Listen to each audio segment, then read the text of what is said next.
Salut tout le monde, bienvenue au Vidéo Journal. On commence ça ici aujourd'hui sur le bord de la rivière Rouge du côté de Winnipeg. Là-bas, c'est Saint-Boniface. Je ne veux pas vous parler de Saint-Boniface aujourd'hui, en fait, je veux vous parler de ce qu'il y a sous cette neige, derrière cette clôture-là. En fait, c'est que la ville de Winnipeg se demande qu'est-ce qu'elle pourra faire, comment est-ce qu'elle pourra peut-être récupérer le quai Alexander qui est derrière là. Le quai a été construit en 1920, mais est inaccessible depuis 2015 à cause de raisons de sécurité surtout. Dans un appel d'offres, la ville cherche un contracteur pour évaluer les parties de la structure du quai qui pourraient être utilisées ou réutilisées pour y rétablir une installation d'amarrage public. Ils cherchent aussi des recommandations sur savoir comment le détruire, s'il faut le détruire de façon partielle ou complètement. Ces résultats de l'étude devraient par la suite aider la Fourche qui loue le quai à la ville à y développer son propre plan.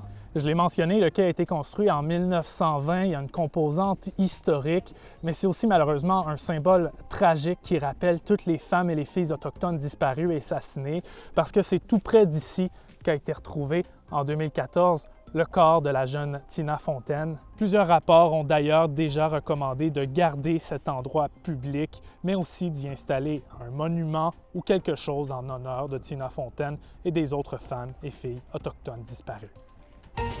Bon, ailleurs dans l'actualité, il y a Cambria Harris, la fille d'une des deux victimes d'un potentiel tueur en série, dont les corps se retrouveraient au dépotoir de Prairie Green, selon la police, qui a déposé une plainte pour atteinte aux droits humains contre l'ancien gouvernement provincial. C'est que Cambria Harris affirme que l'ancienne première ministre Heather Stefanson et ses progressistes conservateurs ont fait preuve de discrimination à son égard et à l'égard des femmes autochtones en refusant de financer des fouilles pour retrouver les corps de sa mère, Morgan Harris, et de Mercedes Myren. Elle affirme aussi que sa famille a subi un préjudice supplémentaire quand les progressistes conservateurs ont utilisé ce refus de fouiller le dépotoir comme un enjeu lors de la dernière campagne électorale. Et on termine ça avec comme arrière-plan la ville de Winnipeg qui a dévoilé hier son logo pour son 150e anniversaire. Il a été conçu par l'artiste autochtone Jordan Stranger. Le visuel représente le contour d'une carapace de tortue basée sur la forme de la ville avec plusieurs éléments de la nature. On y voit également des traces de couleur orange qui doit représenter le chemin de la réconciliation.